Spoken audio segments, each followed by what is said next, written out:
இருக்கிறது. அந்த கடவுள் யார் என்பதை அறிவிக்கும்படியாக நாங்கள் இங்கே வந்திருக்கிறோம். உங்கள் காதுகளை கொஞ்ச நேரம் எங்களுடைய சத்தத்துக்கு முன்பாக சேவை சாய்க்கும்படியாய் அன்பாய் கேட்டுக்கொள்கிறேன். தேவன் தாம் எங்களை ஆசீர்வதிப்பாராக. அல்லேலூயா, ஸ்தோத்திரம் ஆண்டவரே.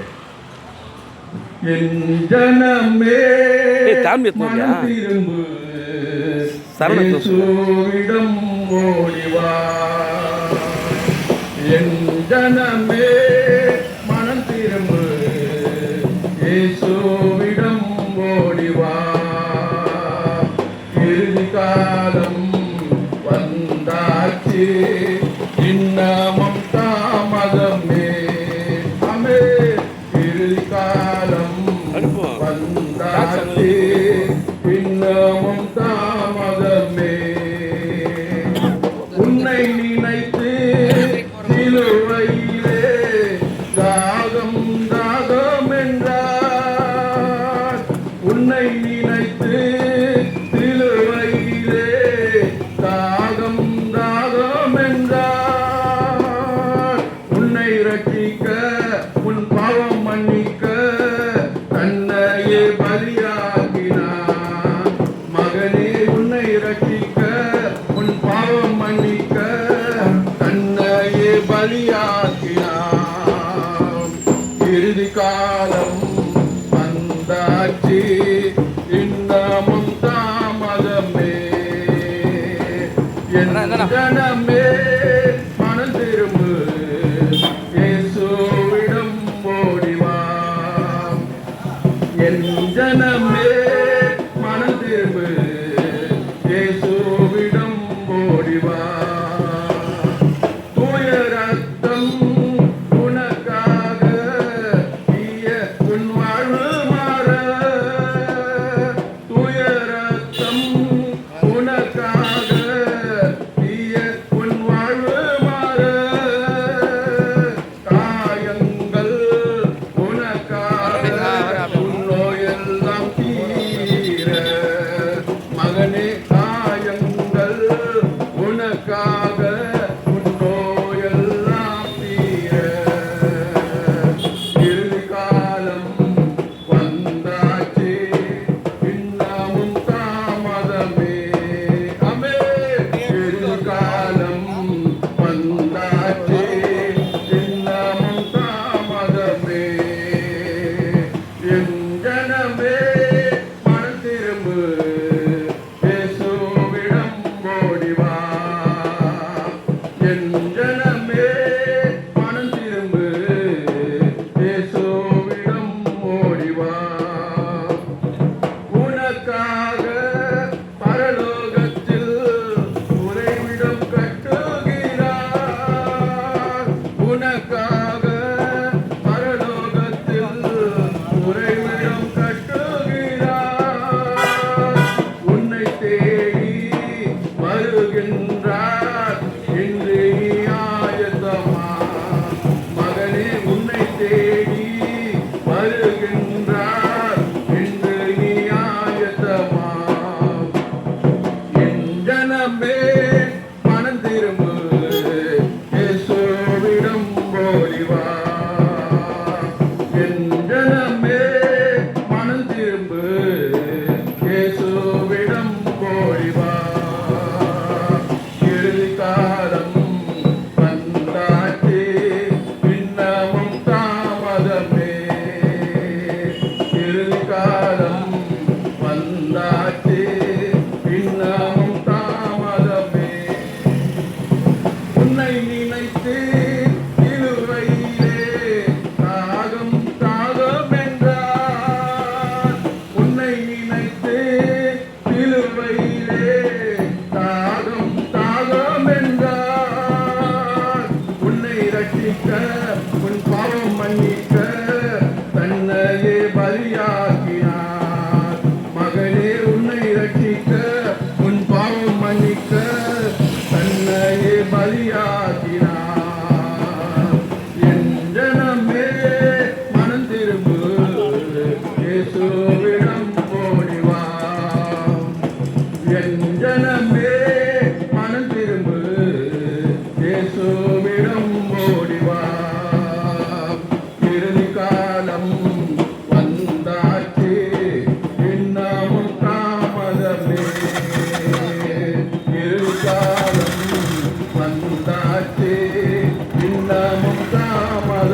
தீய உன் வாழ்வு மாற காயங்கள் உனக்காக உன் நோயெல்லாம் தீர மகனே காயங்கள் உனக்காக உன் நோயெல்லாம் தீர என் ஜனமே மனம் திரும்பு இயேசுவிடம் ஓடி வா என் ஜனமே மனம் திரும்பு இயேசுவிடம் ஓடி வா இறுதி காலம் வந்தாச்சே இன்னமும் தாமதமே இறுதி காலம் வந்தாச்சே இன்னமும் தாமதமே உனக்காக பரலோகத்தில் உறைவிடம் கட்டுகிறார் உனக்காக பரலோகத்தில் உறைவிடம் கட்டுகிறார் உன்னை தேடி வருகின்றார் இன்று நீ ஆயத்தமா மகனே உன்னை தேடி வருகின்றார் இன்று நீ ஆயத்தமா என் ஜனமே மறந்திருந்து இயேசுவிடம் ஓடி வா என் ஜனமே மறந்திருந்து இயேசுவிடம் ஓடி வா இறுதி காலம் வந்தாச்சே இன்னமும் தாமதமே இறுதி காலம் வந்தாச்சே இன்னமும் தாமதமே நன்றி ஆண்டவரே. நம்முடைய கர்த்தராகிய இயேசு கிறிஸ்து நாமத்தினாலே இந்த பழைய பல்லாவரத்தில் பகுதியில் இருக்கிற அன்பான சொந்தங்களுக்கு வாழ்த்துதலை தெரிவித்துக் கொள்கிறேன். இந்த ஞாயிற்றுக்கிழமை வேளையிலே இந்த சாயங்கால நேரத்திலே இந்த பல்லாவர பகுதி மக்களுக்கு ஒரு நற்செய்தியை அறிவிக்கும்படியாக கிறிஸ்துவின் மனவாட்டியின் சபையின் சார்பாக நாங்கள் இங்கே வந்திருக்கிறோம். உங்களுடைய சிதைவில்லாத கவனத்தை ஒரு 5 நிமிடம் கேட்டால், ஒரு மனிதன் இந்த பூமிக்கு எதற்கு வந்தான், இங்கே என்ன செய்து கொண்டிருக்கிறான், அவன் திரும்பவும் மரித்து எங்க போக போகிறான் என்பதை ஒரு மனிதன் தெரிந்து கொண்டால் மாத்திரமே அவனால் வாழ்க்கை வாழ முடியும். அன்பான சகோதர சகோதரிகளே, யார் இந்த இயேசு கிறிஸ்து? இந்த இயேசு கிறிஸ்து என்பவர் யார் என்ற அநேக கேள்விகளுக்கு உங்களுக்கு பதில் இல்லாமல் இருக்கலாம். ஆனால் இன்றைக்கு அதற்கு பதில் வந்துவிட்டது. இந்த கர்த்தராகிய இயேசு கிறிஸ்து என்பவர் யார்? எதற்காக நான் அவரை விசுவாசிக்க வேண்டும்? இந்த இயேசு கிறிஸ்துவை ஏற்றுக்கொள்வதனால் எனக்கு என்ன பயன்? அப்படி என்ற அநேக கேள்விகள் உங்களுக்கு இருக்கலாம். யார் இந்த இயேசு கிறிஸ்து? எல்லா மனிதனுக்கும் ஒரு கடவுள் நம்பிக்கை ஒன்று உண்டு. அந்த கடவுள் என்பது ஒவ்வொருத்தரும் ஒரு விதமா பார்ப்பாங்க.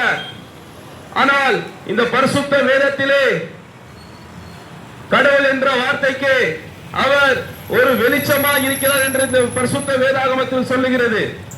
கடவுள் என்றால் அவர் வெளிச்சமாக இருக்கிறார், ஒரு ஒளியாக இருக்கிறார் என்று அப்படியாக இந்த பரிசுத்த வேதத்தில் இருக்கிறது.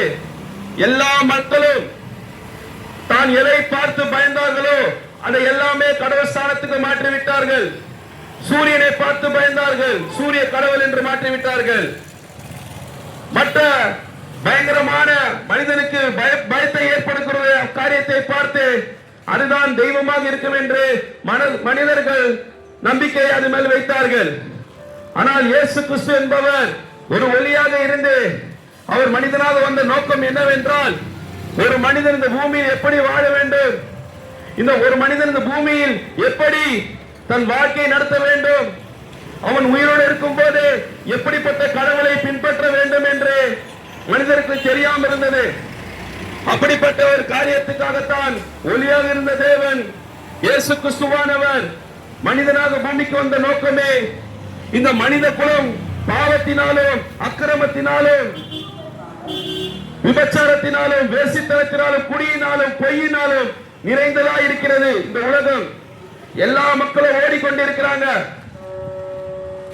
எங்க போறாங்க அவங்களுக்கே தெரியாது. நிம்மதியில்லாத வாழ்க்கை,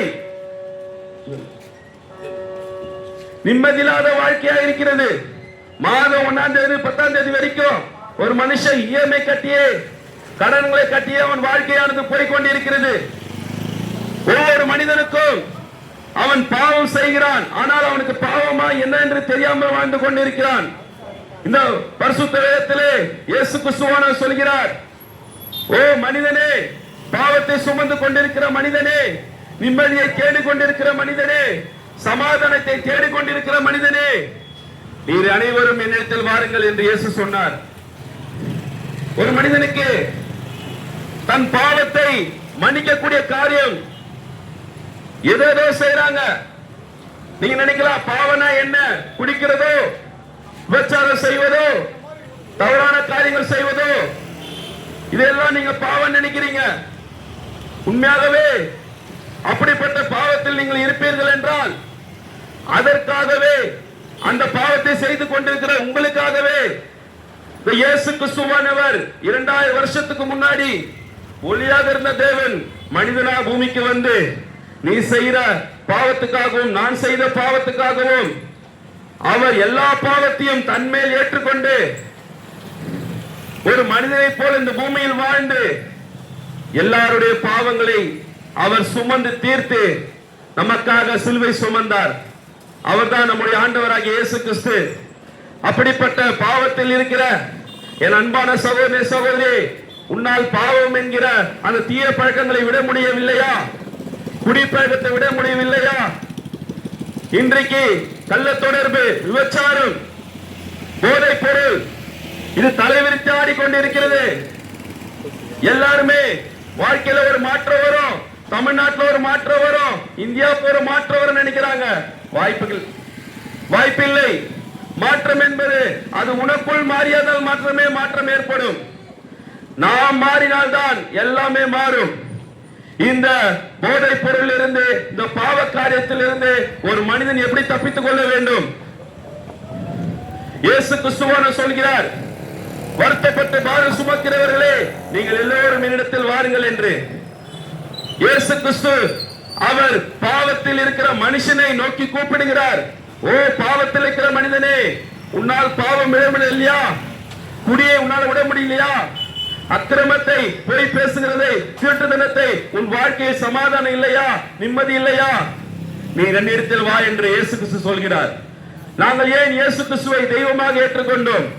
அவர் ஒருவர் தான் பாவத்தை நான் மன்னிக்கிறேன், என்னிடத்தில் வா என்று சொன்னார். இயேசு கிறிஸ்துவானவர் உன் நோய்களை நான் சுகமாக்குகிறேன், என்னிடத்தில் வா என்று இயேசு கிறிஸ்து சொன்னார். உன் அக்கிரமத்தை எல்லாம் நான் மன்னிக்கிறேன். பாவங்களை மன்னிக்க இந்த பூமியிலே இயேசு கிறிஸ்துவை தவிர வேற யாருக்கும் அதிகாரம் இல்லை என்று அவரே வேதத்தில் சொல்லுகிறார்.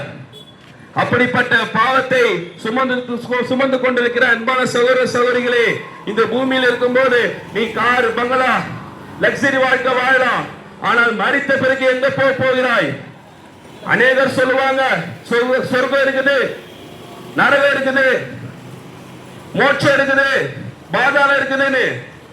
ஆனால் நீ செத்த பின்பு நீ வாழ இந்த வாழ்க்கையிலே உயிரோடு இருக்கும் போது நீ செய்கிற பாவத்துக்கு பரிகாரத்தை தேட வேண்டும். இந்த பூமியிலே நீ செய்கிற பாவத்துக்கு, சாபத்துக்கு நீ உயிரோடு இருக்கும் போதே பாவம் மன்னிக்கப்படவில்லை என்றால் நீ செத்த பிறகு உன் ஆத்துமா எங்கே போகும்? அன்பான சகோதர சகோதரிகளே, தயவு செஞ்சு புரிஞ்சு கொள்ளுங்க. இன்னைக்கு நம்ம நல்லா இருக்கிறோம், நல்லா கை கால் நல்லா இருக்குது, நோடி இல்லாம இருக்குன்னு நினைக்கலாம். ஆனால் உன் வாழ்க்கை எதை நோக்கி போய் கொண்டிருக்குது? உன்னுடைய சிந்தை எதை நோக்கி போய் கொண்டிருக்கிறது? நம்முடைய இருதயத்திலே, நம்முடைய சிந்தையிலே கெட்ட எண்ணமும் கேடு எண்ணமும் தான் இருக்கிறது. வேதாகமத்தில் சொல்லுகிறது, எல்லா மனுஷரும் பொய்யனே, இயேசு கிறிஸ்து மாத்திரமே உண்மையான தெய்வமாக இருக்கிறார். எல்லா மனுஷனும் தவறு செய்கிறவர்களாக இருக்கிறார்கள். பாவம் என்கிற அந்த ரத்தமானது நம் உடம்பிலே இருக்கிறது. அந்த பாவம் என்கிற ரத்தம் நம் உடம்பில் இருப்பதனால்தான் பாவம் செய்கிற வாஞ்சை நம்மளுக்கு இருக்கிறது. அதனால்தான் இயேசு கிறிஸ்துவானவர் ஒரு மனிதனாக பூமிக்கு பிறந்து அவருடைய பரிசுத்த ரத்தத்தை சிந்தி நம்முடைய பாவ சட்டத்தை அவர் பரிசுத்தமாக்கினார். அல்லேலூயா. அன்பான சகோதர சகோதரியே, நமக்கு ஒரே தேவன் மாத்திரம்தான் உண்டு.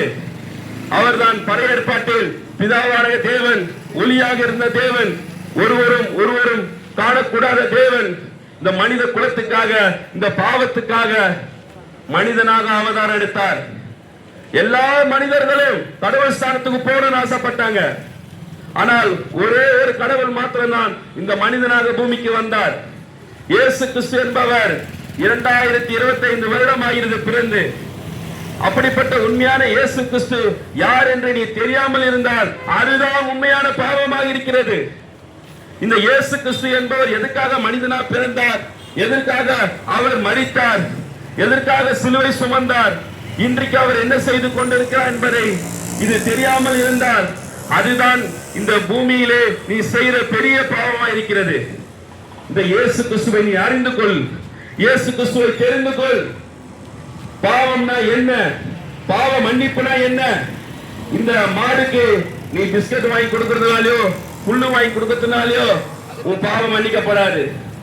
நீ நாய்க்கு சாப்பாடு போடுறதுனால உன் பாவம் மன்னிக்கப்படாது. ஏழை மக்களுக்கு அநாத ஆசிரமத்துக்கு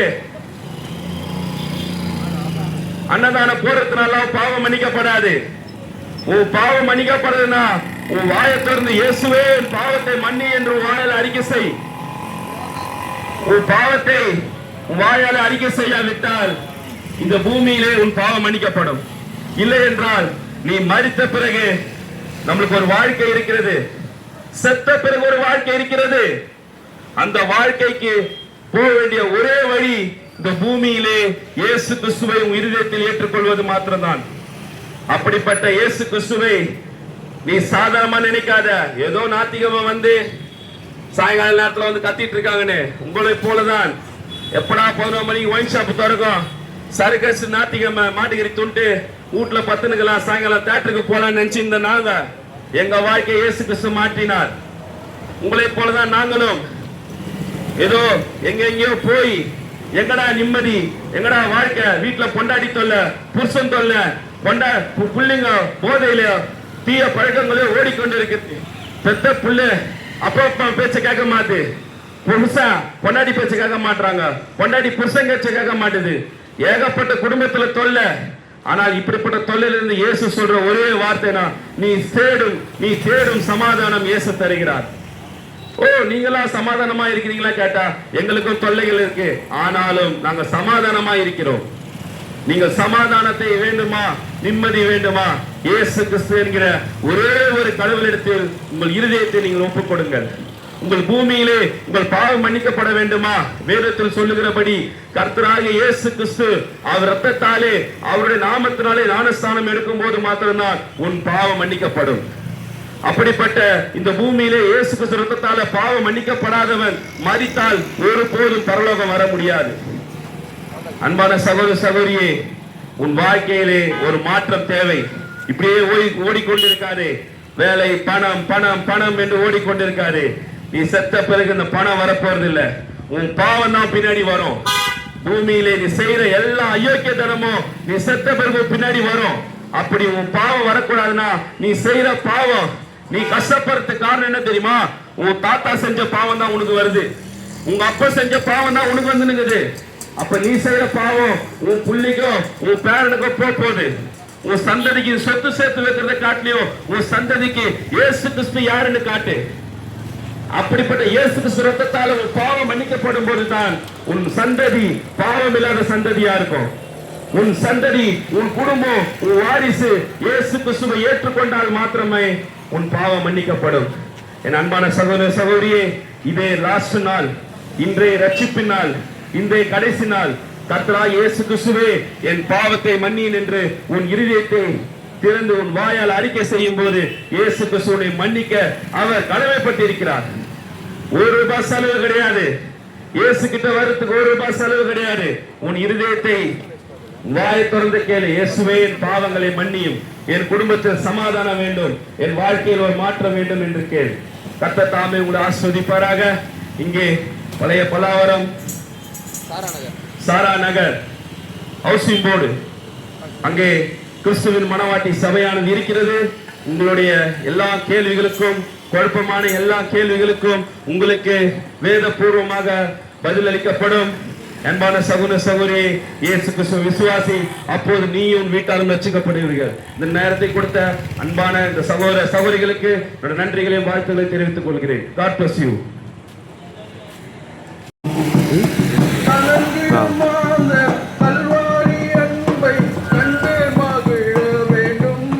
அப்படி போங்கப்பா எல்லாரும் இங்கே அங்கதான் கொஞ்சம் நிற்கும்.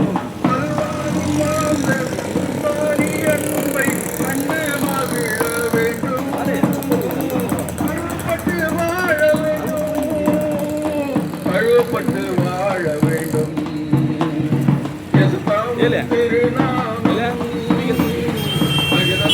பரவ வேண்டும் வசனம் அனைவரும் கேட்க வேண்டும். இருள் வாழும் அந்த பேரொழியை கண்டு ரட்சிப்பு அடைய வேண்டும். இயேசு என்று சொல்ல வேண்டும். இருள் வாழும் அந்த பேரொழியை கண்டு ரட்சிப்பு அடைய வேண்டும். இயேசு என்று சொல்ல வேண்டும். இயேசு என்று சொல்ல வேண்டும். இயேசுவின் திருநாமம் அகிலமெல்லாம் பரவ வேண்டும். ஆறுதலும் வசனம் அனைவரும் கேட்க வேண்டும். குருடரெல்லாம் பார்க்கணும், புலவரெல்லாம் நடக்கணும், செவிடரெல்லாம் கேட்கணுமே, சுவிசேஷம் சொல்லணுமே. குருடரெல்லாம் பார்க்கணும், புலவரெல்லாம் நடக்கணும், செவிடரெல்லாம் கேட்கணுமே, சுவிசேஷம் சொல்லணுமே, சுவிசேஷம் சொல்லணுமே. அமே ஏசப்பா திருநாமம் அகிலமெல்லாம் பரவ வேண்டும். ஆறுதலும் வசனம் அனைவரும் கேட்க வேண்டும். தினம் அனைவரும் கேட்க வேண்டும். கர்த்தராகிய இயேசு கிறிஸ்துவின் நாமத்தினாலே இந்த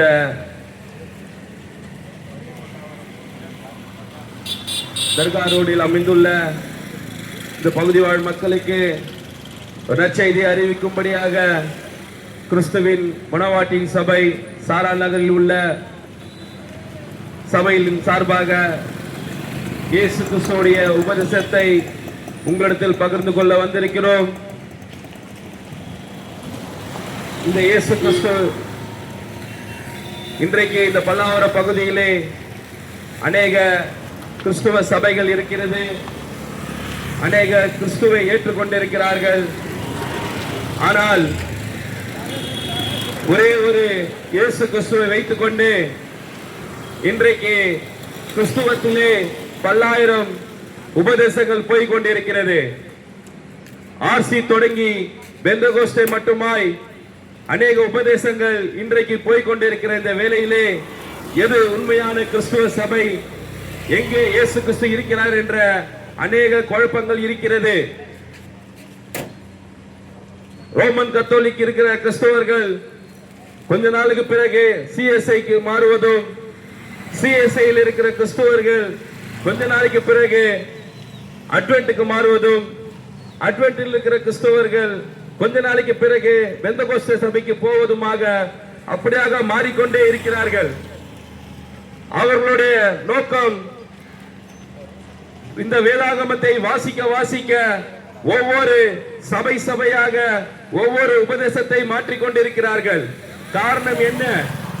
மக்களுக்கு ஒரு நிச்சயம் இல்லாத, ஒரு தெளிவில்லாத ஒரு சபைக்கு போய் கொண்டிருப்பதனால் மாத்திரமே இப்படிப்பட்ட குழப்பத்தில் மத்தியிலே ஜனங்கள் வாழ்ந்து கொண்டிருக்கிறார்கள்.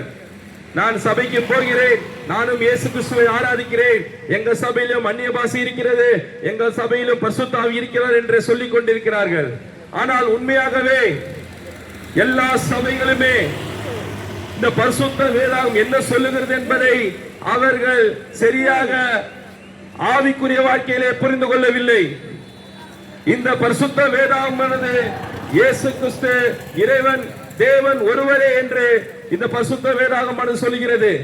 ஆனால் இன்றைக்கு சபை ஸ்தாபனங்கள், இன்னைக்கு அநேக சபைகள் இயேசு கிறிஸ்து அவர் நமக்கு தேவன் 3 பேர், பிதா வேறு, குமாரன் வேறு, பரிசுத்தாவி வேறு என்று 3 தேவனை வணங்கிக் கொண்டிருக்கிறார்கள். ஆனால் இந்த பரிசுத்த வேதாகமத்திலே 3 தெய்வங்களை வணங்க வேண்டும் என்று இயேசு கிறிஸ்து பழைய ஏற்பாட்டில் பிதாவாகிய தேவன் எங்குமே சொல்லவில்லை. புதிய ஏற்பாட்டில் இயேசு கிறிஸ்துவே நமக்கு 3 தேவன் என்று சொல்லவில்லை. ஆனால் சபைகள் இன்றைக்கு திருத்துவ உபதேசத்தை அவர்கள் கைகளில் எடுத்து வைத்திருக்கிறார்கள். சபைகள் சபை பக்கமாக வழிநடத்தி கொண்டிருக்கிறது. யாருமே கிறிஸ்துவ பக்கமாக வழிநடத்தவில்லை. அவர்கள் பெந்தகோஸ்தே சபைதான் உண்மையான சபை என்று அதிலே உட்கார்ந்து விட்டார்கள். ஆனால் உண்மையான சபை என்பது பழைய ஏற்பாடு காலத்திலே யூதர்கள், அவர்கள்தான் இஸ்ரவேல் தேவன் பிதாவாகிய யெகோவா தேவனை வணங்குகிறவர்கள் யூதர்கள். அந்த யூதர்களுக்கு மாத்திரம்தான் தெரியும். தேவனை பார்க்க வேண்டும் என்றால் தீர்க்கதரிசி என்கிற ஒரு நபர் மூலமா தான் தேவனை பார்ப்பார்கள். இது வேதாகமம் சொல்லுகிற வழியாக இருக்கிறது. தேவனை பார்க்க வேண்டும் என்றால், கர்த்தரை ஆராதிக்க வேண்டும் என்றால் தீர்க்கதரிசி மோசே, தீர்க்கதரிசி ஆபிரகாம், தீர்க்கதரிசி எலியா, தீர்க்கதரிசி யோனா, தீர்க்கதரிசி சாமுவேல், தீர்க்கதரிசி நாத்தான், இப்படியாக பழைய ஏற்பாடு காலத்திலே தீர்க்கதரிசிகள் மூலமாகவே பேசிக் கொண்டிருந்த தேவன். ஆனால் இந்த இயேசு கிறிஸ்து வந்த பிறகு இன்றைக்கு மக்கள் எல்லாருமே எனக்கு தீர்க்கதரிசி தேவையில்லை, என் இயேசு கிறிஸ்துவே போதும் என்று அங்கே நின்று விட்டார்கள். ஆனால் மக்களுக்கு இது புரியவில்லை.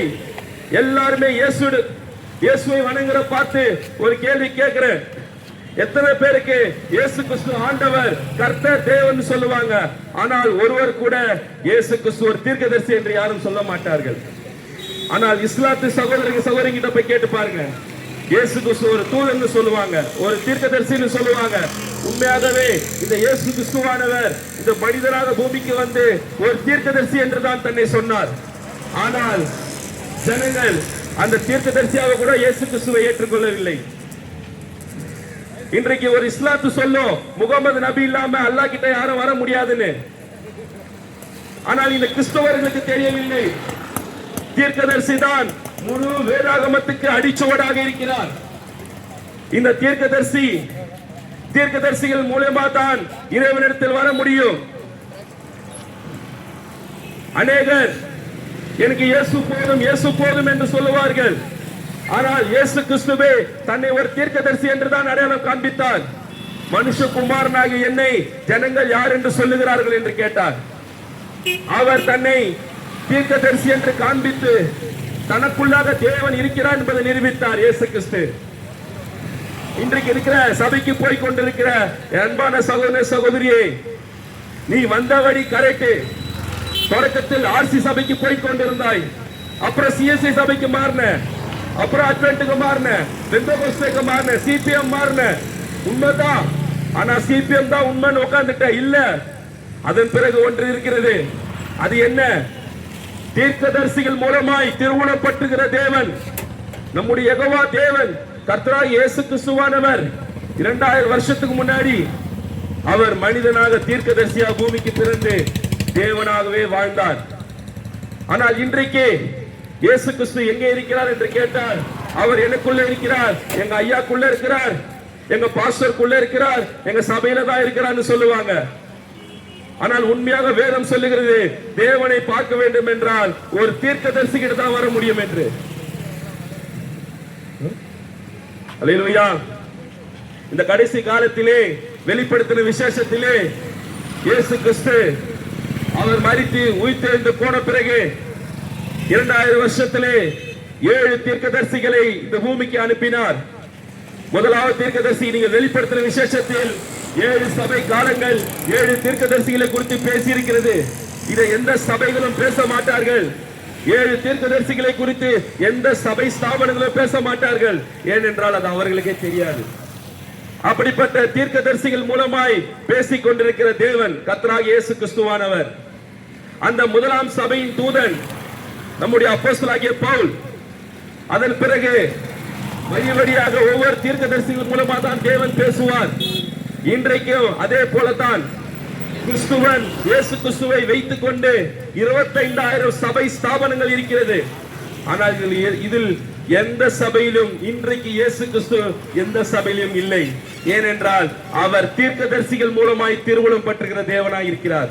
எபிரேயர் 1:1 பூர்வ காலங்களிலே அவர் பங்கு பங்காகவும் வகை வகையாகவும் தீர்க்கதரிசிகள் மூலமாக தான் பேசிக் கொண்டு வருகிறார். ஆனால் யூதர்கள் அதை சரியாக புரிந்து கொள்வார்கள். புறஜாதி ஆகிய நமக்கோ, விக்கிரகங்களை வணங்கிக் கொண்டிருந்த நமக்கோ, இயேசு கிறிஸ்து அவரை எப்படி ஆராதிக்க வேண்டும், அவர் எப்படி வருவார்னு தெரியல. ஆனால் இந்த பரிசுத்த வேதத்தை எடுத்து வாசிக்கும் போது அவர் தீர்க்கதரிசிகள் மூலமாக தான் இழைப்படுவார். இந்த நாட்களிலும் இந்த காலத்திலும் இந்த கடைசி காலத்திலே இவ்வளவு குழப்பமான உபதேசங்கள் போய் கொண்டிருக்கிற இந்த வேளையிலே இன்றைக்கு தேவன் இயேசு கிறிஸ்துவானவரை நீ பார்க்க வேண்டுமா? இயேசு கிறிஸ்து இன்றைக்கு என்ன செய்து கொண்டிருக்கிறார்? காசாவும் இஸ்ரவேலும் போர் நடந்து கொண்டு இருக்கிறது. கடைசியாக 3ஆம் உலக போரும் வரப்போகிறது. இந்த பூமிக்கு இதுக்கப்புறம் ஒரு ரட்சிப்பு இல்லை. இவர் வருவாரு நல்லது செய்வார், அவர் வருவார் நல்லது செய்வார், கிடையவே கிடையாது. இனி இந்த பூமிக்கு அழிவு மாத்திரம்தான் இருக்க போகிறது. பரிசுத்த வேதாகம் தெளிவா சொல்லிவிட்டது. இந்த பொல்லாத பூமியில், இந்த பாவம் நிறைந்த பூமியிலே அன்றைக்கு 2000 வருஷத்துக்கு முன்னாடி 4000 வருஷத்துக்கு முன்னாடி விபச்சாரத்திலும் குடியிலும் பாவத்திலும் கள்ள தொடர்பிலும் வாழ்ந்து கொண்டிருந்த மக்களை தேவன் அழிக்க வேண்டும் என்று முடிவு செய்த போது நோவா என்கிற ஒரு தீர்க்கதரிசியை எழுப்பி, நான் மக்களை, பாவத்தில் இருக்கிற மக்களை அழிக்கப் போகிறேன், நீ ஒரு பேடை உண்டு பண்ணு என்று அன்னைக்கு இருந்த கிறிஸ்துவ சபையிலே மத்தியிலே ஒரே ஒரு தீர்க்கதரிசி நோவா இடத்தில் மாத்திரம் தான் தேவன் பேசினார். எல்லார்கிட்டையும் தேவன் பேச மாட்டாரு. இன்னைக்கு அநேக சபை ஸ்தாபனங்கள் சொல்றாங்க, ஏசப்பா என்கிட்ட பேசுறாரு, தேவன் என்கிட்ட பேசுறாரு, ஆவியானவர் என்கிட்ட பேசுறாரு. அதெல்லாம் சுத்த போய். அன்பான சகோதரி சகோதரிகளே, இந்த நாட்களிலே இனி தீர்க்கதரிசி இந்த மாதிரி தான் தேவன் பேசுவார். 4000 வருஷத்துக்கு பிறகு இப்பொழுது இந்த பூமியை அழிவிலிருந்து காப்பாற்றுவதற்கு நமக்கும் இயேசு கிறிஸ்துவானவர் ஒரு தீர்க்கதரிசியை அனுப்பியிருக்கிறார். அந்த தீர்க்கதரிசி இந்த பரிசுத்த வேதத்தில் சொல்லப்பட்டபடி மல்கியா 4ஆம் அதிகாரம் 5ஆம் வசனத்தின்படி, இதோ கர்த்தருடைய பெரிதும் பயங்கரமான நாள், அதுதான் இந்த உலக போர், அதுதான் இந்த அழிவு, வானம் பூமி அழிய போகிறது. அதுக்கு முன்னாடி நான் பூமியை சங்காரத்தால் அடிக்காதபடிக்கு நான் ஒரு எலியா தீர்க்கதரிசியின் ஆவியை அனுப்புவேன் என்று சொன்னார். அந்த எலியாவின் ஆவி வேற யாரும் அல்ல. இந்த நாட்களிலே 1909ஆம் வருடம் அமெரிக்கா தேசத்திலே கெண்டகியிலே வில்லியம் மரியம் பிரணாம் என்கிற இந்த வெளிப்படுத்தல் 10ஆம் அதிகாரம் 6ஆம் வசனத்தில் சொல்லப்பட்டபடி இனி காலம் செல்லாது, ஆனாலும் தேவன் தம்முடைய ஊழியக்காராகிய தீர்க்கதரிசிக்கு சுவிசேஷமாய் அறிவித்தபடி 7ஆம் தூதனுடைய சத்தத்தின் நாட்களிலே நாம் 7ஆம் தூதனுடைய சத்தத்தின் நாட்கள் வாழ்ந்து கொண்டிருக்கிறோம். இந்த 7ஆம் தூதர் வில்லியம் மரியம் பிரணாம் யார் என்று நீ தெரிந்து கொள்ளாமல் நீ இயேசு கிறிஸ்துவை அறிந்து கொள்ள முடியாது. வில்லியம் மரியம் பிரணாம் என்கிற ஒரு தீர்க்கதரிசியை நீ தெரிந்து கொள்ளாமல் நீ இயேசு யார் என்று தெரிந்து கொள்ள முடியாது. இன்றைக்கு இயேசு என்ன செய்து கொண்டிருக்கிறார் என்று தெரிந்து கொள்ள முடியாது. இயேசு கிறிஸ்துவை எப்படி விசுவாசிப்பது, எப்படி ஆராதிப்பது என்று நீ தெரிந்து கொள்ள வேண்டுமா? பரலோகத்துக்கு போக வேண்டுமா? உன் பாவம் மன்னிக்கப்பட வேண்டுமா? அந்த தீர்க்கதரிசி தான் வந்து சொன்னார் தேவன் ஒருவர் என்பதை. அந்த நாளுக்குரிய இந்த நாளுக்குரிய தீர்க்கதரிசி வில்லியம் மரியம் பிரணாம் என்கிற அந்த தீர்க்கதரிசியை நீ தீர்க்கதரிசியாக ஏற்றுக்கொள்ளவில்லை என்றால் உன் பாவம் மன்னிப்புக்கு உண்டான வசனத்தை நீ கண்டுபிடிக்க முடியாது. பரலோகத்துக்கு போகக்கூடிய வாழ்க்கை உனக்கு இந்த நாளுக்குரிய தீர்க்கதரிசி வில்லியம் மரியம் பிரணாம் என்கிற ஒரு தீர்க்கதரிசியை நீ தெரிந்து கொண்டால் மாத்திரமே உன் பாவம் மன்னிக்கப்படும். அவர் மாத்திரம் சொல்றார் பாவம் மன்னிக்கப்பட வேண்டும் என்றால். அப்போஸ்தலர் 2:38 இயேசு கிறிஸ்து நாமத்தில் ஞானஸ்நானம் என்று அநேக ரகசியங்களை, இயேசு கிறிஸ்து எங்கே இருக்கிறார் என்ற ரகசியங்களை வில்லியம் மரியம் பிரணாம் என்கிற ஒரு தீர்க்கதரிசியை அனுப்பி எல்லா ரகசியத்தையும் கிறிஸ்துவமாகிய நமக்கு சொல்லி இருக்கிறார். அப்படிப்பட்ட தீர்க்கதரிசியை நீ ஏற்றுக்கொள்ள வேண்டும் என்றால் கிறிஸ்துவின் மனவாட்டியின் சபை சாரா நகரில் இருக்கிறது. நீங்கள் வந்து உங்களுடைய சந்தேகங்களை, நாளுக்குரிய தீர்க்கதரிசியை நீங்கள் தெரிந்து கொள்ளும் போது தேவன் இன்றைக்கு என்னவா இருக்கிறார் என்பதை தெரிந்து கொள்ளலாம். இந்த நேரத்தை கொடுத்த அன்பான சகோதர சகோதரிகளுக்கு God bless you. கர்த்தர் தாமே உங்களை ஆசீர்வதிப்பார்.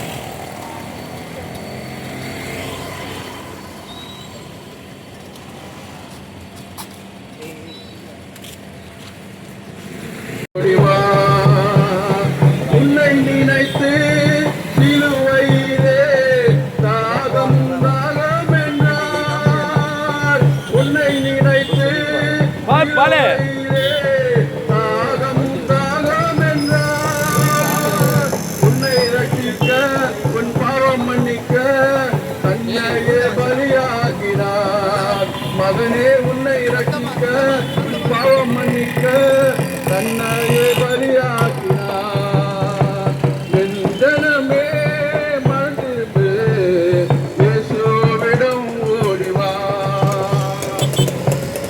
துயரத்தம் உனக்காக தீய உன் வாழ்வு மற துயரத்தம் உனக்காக தீய உன் வாழ்வு மற காயங்கள் உனக்காக உன் நோயெல்லாம் தீர மகனே காயங்கள் உனக்காக உன் நோயெல்லாம் தீர என் ஜனமே மனம் திரும்பு இயேசுவிடம் ஓடிவா என் ஜனமே நம் திரும்பு இயேசுவிடம் ஓடிவா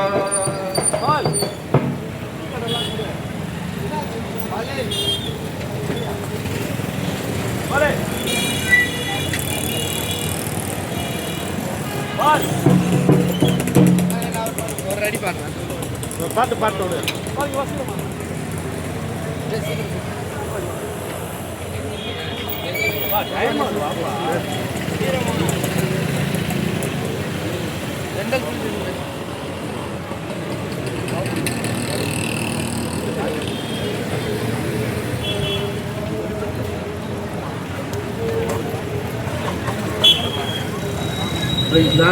கர்த்தராகிய இயேசு நாமத்தினாலே இந்த சத்தத்தை கேட்டுக்கொண்டிருக்கிற ஒவ்வொருவருக்கும் நான் கர்த்தராகிய இயேசு நாமத்தினாலே வாழ்த்துக்களை நான் தெரிவிக்கிறேன். நாம் நேரம் என்ற ஒரு வலைக்குள்ளாக நாம் ஓடிக்கொண்டிருக்கிறோம்.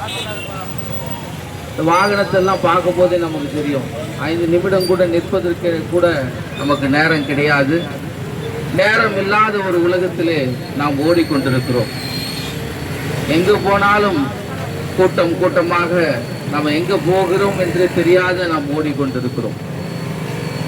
நிச்சயமாகவே நமக்குள்ளாக ஒரு தேடுதல் உண்டு.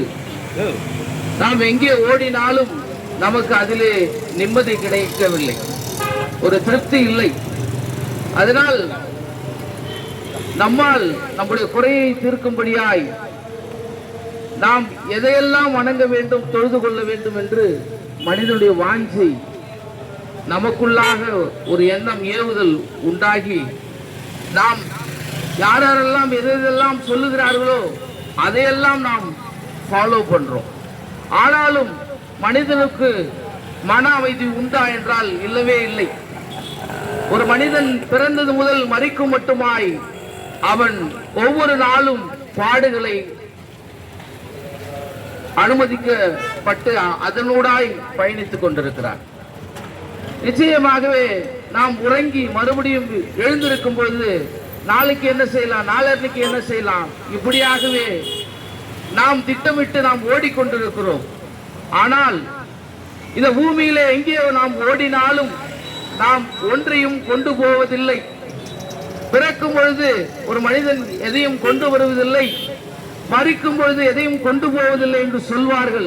ஆனால் இல்லவே இல்லை, மரிக்கும் பொழுது ஒரு மனிதன் ஒன்றை கொண்டு போகிறான். அதுதான் குணாலட்சணம். இந்த பூமியிலே ஒரு மனிதன் எப்படியாக வாழ்ந்தான், அவன் இந்த பூமியிலே எப்படியாக அவன் வாழ்க்கை முறை இருந்தது என்று ஒரு மனிதன் மரிக்கும் பொழுது அந்த இறுதி நாளிலே பேசுவார்கள். அதுபோல நாம் வாழ்கிற நாட்களிலே பாவத்துக்குண்டான ஒரு பரிகாரத்தை நாம் செய்ய வேண்டியதாக இருக்கிறது. மனிதன் பிறக்கும் பொழுதே பாவத்தினூடாய் பிறந்தான் என்று வேதம் சொல்லுகிறது. மனிதன் பூமியிலே பிறக்கும் பொழுதே பாவத்தின் சுபாவத்தோடு கூட பிறக்கிறான். ஒரு தாயின் வயிற்றிலிருந்து வெளியே வரும் பொழுதே ஒரு குழந்தை பாவத்தின் சுபாவத்தோடு கூட பிறக்கிறது. ஒரு குழந்தை கிட்ட போயிட்டு நீ குட் பாயா பேட் பாயான்னு கேட்டா குட் பாயின்னு சொல்லும். நிச்சயமா உண்மைதான், குழந்தைக்கு குட் பாய். ஆனால் அந்த குட் பாய் நல்ல குழந்தையாக தான் அது பிறக்க வேண்டும், பிறந்திருக்க வேண்டும். ஆனால் அது பொய் பேசும்படியாய் அது அநேக தவறுகளை செய்யும்படியாய் அது இந்த பூமியிலே அது வளர்கிறது. அதற்கெல்லாம் என்ன காரணம்? மூதாதையர் செஞ்ச பாவ சாபத்தின் நிமித்தமாய் இந்த மனுக்குலமானது விழுந்து போனது. எப்படி அப்பா அம்மா சேர்த்து வைக்கிற சொத்துல ஒரு பிள்ளைக்கு பங்கு உண்டோ, அதுபோல அவங்க செய்த பாவத்திலும் நமக்கு பங்கு உண்டு. அப்ப இந்த பாவத்தை சரி செய்வதற்குண்டான வழிமுறை, ஒரு மனிதன் மரித்து விட்ட பிறகு அந்த மரணத்துக்கு அப்புறம் நாம் சில பரிகாரங்களை செய்தால் அந்த பாவம் போய்விடுமா என்றால் கிடையவே கிடையாது. நான் செய்த பாவத்துக்கு நான் தான் பொறுப்பாளி, நான் வாங்கின கடனுக்கு நான் தான் பொறுப்பாளி. அப்போ நான் இந்த பூமியிலே நான் மரணத்தை சந்திப்பதற்கு உள்ளாக நான் இந்த பூமியிலே எல்லாவற்றையும் நான் சரி செய்து விட வேண்டியது அவசியமாயிருக்கிறது. அதுபோல இந்த பரிகாரம், நாம் வீடு கட்டுறதுக்கு பரிகாரம் பண்றோம், கல்யாணம் பண்ண பரிகாரம் பண்றோம், எல்லாத்துக்குமே பரிகாரம் பண்றோம். ஆனால் ஒரு மனிதன் தன் பாவத்துக்கென்று பரிகாரம் செய்ய வேண்டியதாக இருக்கிறது.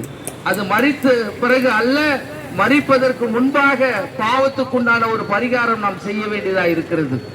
வேதம் சொல்லுகிறது, ரத்தம் சிந்துதல் இல்லாமல் பாவ மன்னிப்பு இல்லை என்று. ஏனென்றால் ரத்தமானது சிந்தப்பட வேண்டியதாக இருக்கிறது. அதனால்தான் பழைய நாட்களில், பழைய ஏற்பாட்டின் நாட்களிலே ஆடு மாடுகள் புறாக்களை பலியிட்டார்கள். அதுபோல அந்த ரத்தத்துக்கு ஈடாய் உன்னத நிலையில் இருந்த தேவன் இழிவான் நிலைக்கு இறங்கி வந்து அடிமையின் ரூபத்தை எடுத்து ஒரு மனிதனை போல எவரும் இறங்க முடியாத ஒரு நிலையிலே இறங்கினவர் தான் கர்த்தராகிய இயேசு கிறிஸ்து. இன்றைக்கும் இந்த உலகத்திலே இயேசு கிறிஸ்து கெட்டவர் என்று யாரும் சொல்வதில்லை, அவர் நல்லவர் என்று மாத்திரமே அவர்கள் சொல்வார்கள். ஏனென்றால் அவருடைய வாழ்க்கை முறை அப்படியாக இருந்தது. ஒரு கன்னத்தில் அறந்தால் மறு கன்னத்தை காட்டு என்றார். உன்னை நிந்திக்கிறவர் சபிக்கிறவருக்காக ஜெபம் பண்ணு என்றார். அப்படியாக தன் வாழ்நாளிலே அவர் பிறந்தது முதலாய் அவர் மரண பாடுகளை அனுபவித்து ஜீவனை விடுமட்டுமாய் கீழ்ப்படிதலை காண்பித்தார். எல்லாவற்றிலும் பொறுமையோடு கூட அமைதியோடு கூட அவர் இருந்தார். இயேசு கிறிஸ்து இன்றைக்கும் அநேக ஜனங்கள் அவருடைய பிறந்த நாளை கொண்டாடி கொண்டிருக்கின்றனர். வருட வருடம் இயேசு கிறிஸ்து பிறந்த நாளை கொண்டாடுவதற்காக அவர் பிறக்கவே இல்லை. அவர் பிறந்த நோக்கம் மரிப்பதற்காக பிறந்தார். அவர் மரிப்பதற்காக பிறந்தார் என்பது இயேசு கிறிஸ்து பிறப்பதற்கு 800 ஆண்டுகளுக்கு முன்பாகவே ஏசாயா தீர்க்கதரிசி சொல்லி இருக்கிறார். இயேசு கிறிஸ்து அவர் மரிப்பதற்காகவே அவர் பிறந்தார். அவர் ஒரு கன்னியின் வயிற்றில் ஒரு மகனாய் பிறந்தார். அநேக காரியங்களுக்கு பிறகாக அவர் சொல்லப்பட்ட தீர்க்க தரிசன வசனங்கள் நிறைவேறும் மட்டுமாய் எல்லாவற்றையும் அவர் பொறுமையோடு கூட எல்லா காரியங்களையும் அவர் செய்கிறார்.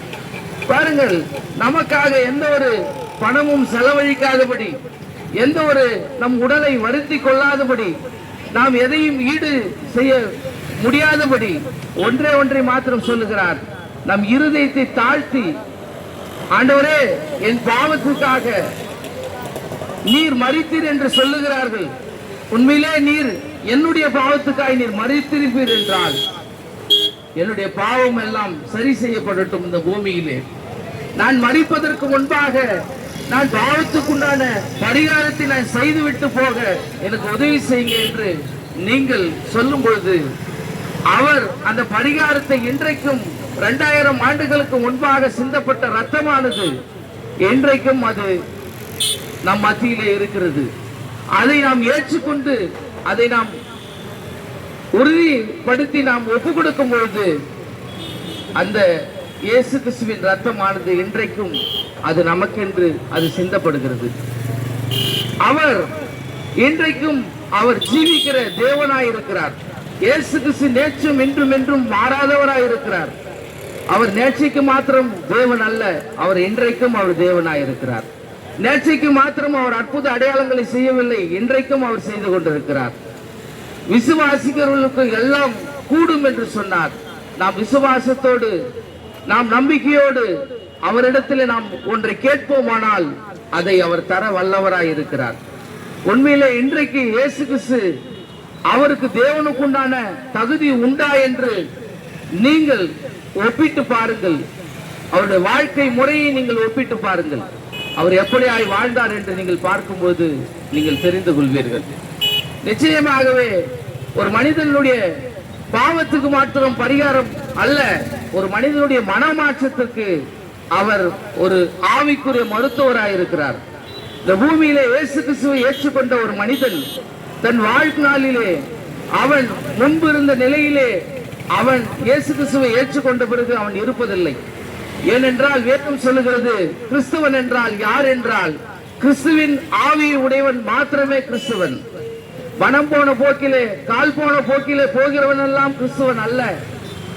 வேதத்தின்படி தேவ பயத்தோடு கூட வார்த்தைக்கு கீழ்ப்படிந்து வேதம் சொல்லப்பட்ட விதானத்திலே நடக்கிற நபர் மாத்திரமே கிறிஸ்தவன் என்று வேதம் தெளிவாய் சொல்லுகிறது. அதனால இயேசு கிறிஸ்து இன்றைக்கும் நம்புகிறவர்களுக்கு, தன்னை தேடுகிறவர்களுக்கு அவர் இன்றைக்கும் அவர் மறு உத்தரவு அருளுகிற தேவனாய் இருக்கிறார்.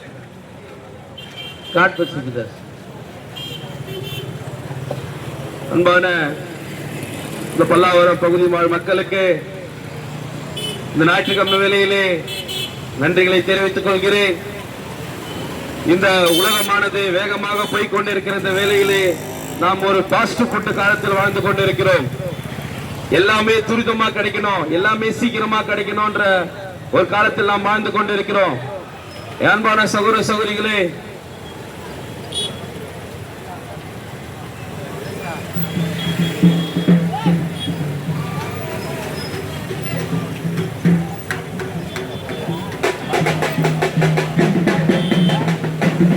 நாமத்தினால் இந்த பல்லாவரம் பகுதி வாழ் மக்களுக்கு நன்றிகளை தெரிவித்துக் கொள்கிறேன். 2000 வருஷத்துக்கு முன்னாடி இந்த இயேசு கிறிஸ்து என்பவர் ஒளியாக இருந்து வெளிச்சமாக இருந்து மனிதனாக பூமிக்கு வந்ததற்கு ஒரு நோக்கம் இருக்கிறது. மனிதன் என்பவன் யார், எப்படி வந்தான், என்ன செய்து கொண்டிருக்கிறான் இந்த பூமியிலே தெரியாத மக்களாய் நாம் ஓடிக்கொண்டிருந்த வேளையிலே ஒளியாக இருந்த தேவன் மனிதனாக பூமிக்கு வந்து ஒரு மனிதனை போல வாழ்ந்து காண்பித்தார். அப்படிப்பட்ட இயேசு கிறிஸ்துவானவர் மனிதனாக பூமிக்கு வரும்போது அநேகர் சொல்லுவாங்க, வியாதியை சுகப்படுத்தினார், குஷ்டரோகிகளை சுகப்படுத்தினார், மரித்தோரை உயிரோடு எழுப்பினார் என்று. ஆனால் அதை காட்டிலும் மேலான ஒன்று செய்தார், அதுதான் பாவத்தை மன்னித்தார். இயேசு கிறிஸ்து ஒருவர் மாத்திரம் தான் பாவத்தை மன்னிக்க முடியும். அந்த அதிகாரம் இயேசு கிறிஸ்து ஒருவருக்கு மாத்திரம் தான் இருக்கிறது. நீ செய்கிற பாவங்கள், நீ செய்கிற தவறுகள், தப்புதங்கள் அனைத்துக்குமே உனக்கு நியாய தீர்ப்பு நாளே கணக்கு ஒப்புவிக்கப்படும் என்று பரிசுத்த வேதாகமம் சொல்லுகிறது. உன் பூமியிலே உன் பாவம் மன்னிக்கப்பட்டால் ஒழிய நாம் மரித்தால் பரலோகத்துக்கு போகவே முடியாது. நாம் செய்து கொண்டிருக்கிற எல்லா பாவத்துக்குமே பூமியிலே ஒரு பரிகாரம் இருக்கிறது. நீ அன்னதானம் செய்வதாலோ, நீ ஏழை எளிய மக்களுக்கு உதவி செய்வதனாலோ பாவம் மன்னிக்கப்படாது. இயேசு கிறிஸ்துவே மெய்யான தேவன். இயேசு கிறிஸ்துவின் நாமத்தில் ஞானஸ்தானம் எடுத்தால் மாத்திரமே உன் பாவங்கள் மன்னிக்கப்படும். நம்முடைய பாவங்களை மன்னிக்க இயேசு கிறிஸ்து ஒருவருக்கு மாத்திரமே உரிமை உண்டு, அதிகாரம் உண்டு. அப்படிப்பட்ட இயேசுவானவர் பழைய ஏற்பாடு காலத்தில் வார்த்தையாக ஒளியாக இருந்த தேவன் புதிய ஏற்பாடு காலத்திலே மனிதனாக பூமிக்கு வந்தார். இன்றைக்கு பரிசுத்த ஆவியாக இருக்கிறார். இயேசு கிறிஸ்து ஒருவரே மெய்யான தேவன். பழைய ஏற்பாடின் யெகோவா தேவன் தான், புதிய ஏற்பாடின் இயேசு கிறிஸ்து. இன்றைக்கு அவர் பரிசுத்த ஆவியாக இருக்கிறார். எல்லா சபைகளும் இயேசுவை ஆராதிக்கிறேன் என்று சொல்லுகிறார்கள். ஆனால் உண்மையாகவே இயேசு கிறிஸ்து எங்கே இருக்கிறார் என்று கேட்டால் அநேகருக்கு தெரியாது. இந்த பரிசுத்த வேதாகமத்திலே இயேசு கிறிஸ்துவானவர் எப்போதுமே ஒரு தீர்க்கதரிசிகள் மூலமா தான் பேசிக் கொண்டிருக்கிறார். வேதாகமத்திலே முதலாவது தீர்க்கதரிசி நோவா, அதன் பிறகு ஆபிரகாம், அதன் பிறகு மோசே, இப்படி வழி வழியாக தீர்க்கதரிசிகள் மூலமாக பேசிக் கொண்டிருந்த தேவன் இன்றைக்கும் இயேசு கிறிஸ்துவை ஒரு மனிதன் பார்க்க வேண்டும் என்றால் அவன் உண்மையான ஒரு தீர்க்கதரிசியை ஃபாலோ பண்ண வேண்டியதா இருக்கிறது. இதுதான் வேதாகமம் வருகிற வழி. எல்லா சபையிலும் இயேசுவை ஆராதிப்பார்கள், இயேசுவை வணங்குவார்கள். ஆனால் இன்றைக்கு இயேசு கிறிஸ்து என்ன செய்து கொண்டிருக்கிறார் என்பதை நீ பார்க்க வேண்டுமா? உன் பாவம் மன்னிக்கப்பட வேண்டுமா? பரலோகம் செல்ல வேண்டுமா? ரட்சிப்பு அடைய வேண்டுமா?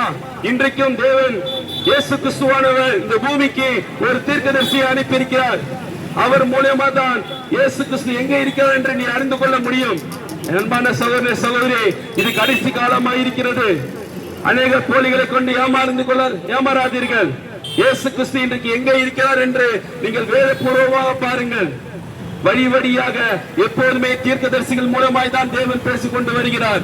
இன்றைக்கும் தேவன் ஒரு தீர்க்கதரிசியை அனுப்பியிருக்கிறார். மல்கியா, பழைய ஏற்பாட்டில் மல்கியா 4ஆம் அதிகாரம் 5ஆம் வசனத்தில் சொல்லப்பட்டபடி ஒரு எலியாவின் ஆவியுடைய தீர்க்கதரிசியை இந்த காலத்தில் தேவன் நம்முடைய சமகாலத்தில் அனுப்பியிருக்கிறார். வெளிப்படுத்தல் 10ஆம் அதிகாரம் 6ஆம் வசனத்தில் சொல்லப்பட்டபடி இன்றைக்கு ஒரு தீர்க்கதரிசியை தேவன் இயேசப்பா இன்னைக்கு பூமிக்கு அனுப்பியிருக்கிறார். அந்த தீர்க்கதரிசி மூலமா தான் நாம் அந்த தீர்க்கதரிசி என்ன சொல்றாரோ அப்படிதான் சபை நடத்த வேண்டும். அந்த தீர்க்கதரிசி என்ன சொல்கிறாரோ அவர்தான் இயேசு பக்கமாக வழி நடத்துகிறார். சபை இயேசு பக்கமாக வழி நடத்தாது. சபை பாஸ்டர் இயேசு பக்கமாக வழி நடத்த மாட்டாங்க. அந்த காலத்துல இருந்து இந்த காலம் வரைக்கும் தீர்க்கதரிசி மாத்திரம் தான் இயேசுவை வழி நடத்துவாங்க. அப்படிப்பட்ட தீர்க்கதரிசி இன்றைக்கு தேவன் அனுப்பியிருக்கிறார். அவர் பேர் வில்லியம் மரியம் பிரெனாம். இந்த கடைசி காலத்திலே வெளிப்படுத்தல் 7 சபை காலங்களை குறித்து பேசுகிறது. இன்றைக்கு நாம் வாழ்ந்து கொண்டு லவோதிக்கா சபை காலம், பெந்தெகோஸ்தே காலத்தில் வாழ்ந்து கொண்டிருக்கிறோம். இன்றைக்கு ஒரு 7ஆம் தூதன் வில்லியம் மரியம் பிரெனாம் என்கிற ஒரு கடைசி கால தீர்க்கதரிசியை தேவன் அனுப்பியிருக்கிறார். அப்படிப்பட்ட தீர்க்கதரிசி நீ உன் வாழ்க்கையில் அந்த தீர்க்கதரிசி நீ ஃபாலோ பண்ணலைன்னா உனக்கு தேவன் எங்க இருக்கிறார்னு தெரியாது. இன்னைக்கு இருக்கிற தேவன் எங்க இருக்கிறார், எப்படி இருக்கிறார், என்ன செய்து கொண்டிருக்கிறார் என்று தெரிய வேண்டுமா? வில்லியம் மரியம் பிரெனாம் என்கிற கடைசி கால தீர்க்கதரிசி அவர் நீ ஃபாலோ பண்ணும்போது பவுல் சொல்றார், நீ கிறிஸ்துவை ஃபாலோ பண்ணனா என்ன ஃபாலோ பண்ணுன்னு. அதே போலதான் 2000 வருஷத்துக்கு பிறகு இன்றைக்கு கிறிஸ்தவர்கள் ஃபாலோ பண்ணக்கூடிய ஒரே நபர் யார் என்றால் வில்லியம் மரியம் பிரெனாம் என்கிற ஒரு கடைசி கால தீர்க்கதரிசி. அதன் பிறகு தீர்க்கதரிசி அல்ல, உலகம் அழிவை நோக்கி போய் கொண்டிருக்கிறது. நோவாவை அனுப்பி இந்த பூமியை காப்பாற்றியது உண்மை என்றால், மோசேயை எழுப்பி இஸ்ரவேல் ஜனங்களை காப்பாற்றியது உண்மை என்றால், வில்லியம் மரியம் பிரெனாம் என்கிற அந்த கடைசி கால தீர்க்கதரிசியை தேவன் கொடுத்திருக்கிறார். அவர் சத்தத்துக்கு செவி கொடு. அவர்தான் பாவங்களை மன்னிக்க அப்போஸ்தலர் 2:38 இயேசு கிறிஸ்து நாமத்தில் ஞானஸ்நானம் என்று சொன்னார்.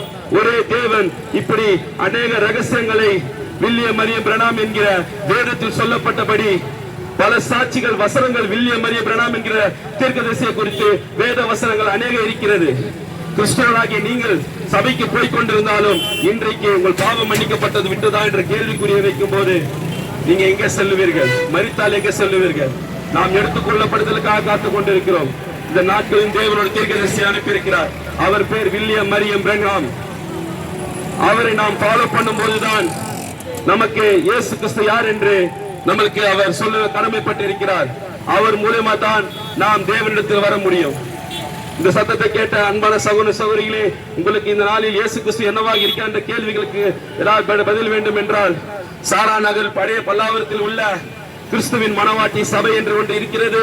உங்களுடைய கிறிஸ்துவ உங்க வாழ்க்கையில் கேள்விகளுக்கு குழப்பமா, பிரச்சனையா, கவலையா, சமாதானம் இல்லையா, இந்த நாளில் இயேசு கிறிஸ்து எங்க இருக்கிறார் என்று தெரிந்து கொள். இயேசு கிறிஸ்துவின் இருதயத்தை பெற்றுக்கொள். மற்றதெல்லாம் அவர் பார்த்துக் கொள்வார். ஒரு முறை இயேசுவை உன் ஜீவியத்தில் பாரு, அதன் பிறகு வாழ்க்கை மாறும். இந்த நாளுக்குரிய தீர்க்கதரிசி வில்லியம் மரியம் பிரெனாம், கடைசி கால தீர்க்கதரிசி.